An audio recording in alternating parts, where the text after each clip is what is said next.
কুন্তলা বুঝতে পারে দীপা এখন থেকে এখানেই থাকবে, এর জন্য তার বাবাকে এখান থেকে সরাতে হবে।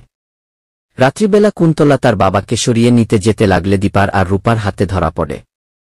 হ্যাঁ বন্ধুরা, আমরা এমনটাই দেখতে পাব অনুরাগের ছোঁয়ার ধারাবাহিকের আগামী পর্বগুলোতে। দীপা জানে কুন্তলা কিছু না কিছু করবেই, এজন্য দীপা সতর্ক আছে। এইদিকে কুন্তলা ভাবতে থাকে দীপার অনেক বুদ্ধি, দীপা চাইলেই সব কিছুই করতে পারে। আর ভাবে বাবাকে এই কদিনের জন্য অন্য কোথাও রাখতে হবে। আরে সোনাও এখন অনেকটা চোট পেয়ে যাবে, কারণ ওর মা আর বোন এখানে আছে, ওকে একটু অত্যাচার করা যাবে না। আর রুডিকেও বারণ করে দিতে হবে, এত রাগারাগি করা যাবে না। রুডি যেই রাগী ছেলে, উল্টোপাল্টা কিছু করে বসলে সোনা আবার সোনার মাকে সবটা বলে দিতে পারে। এখন আমার একটাই কাজ, সবার আগে বাবাকে সরাতে হবে এখান থেকে। এই বলে কুন্তলা একটি বাংলা ভাড়া করে। আর ভাবে কুন্তলা দীপা এই বাড়িতে থাকবে আর গুরুদেবকে সে জানতে চাইবে। আর একবার যদি জানতে পারে গুরুদেবই কুমার, তাহলে নিস্তার নেই। এরপর কুন্তলা ঠিক করেছিল রাতের বেলা বাবাকে অন্য কোথাও রেখে আসবে। কিন্তু কুন্তলা যেটা ভাবে ঠিক তার উল্টোটা হয়েছে।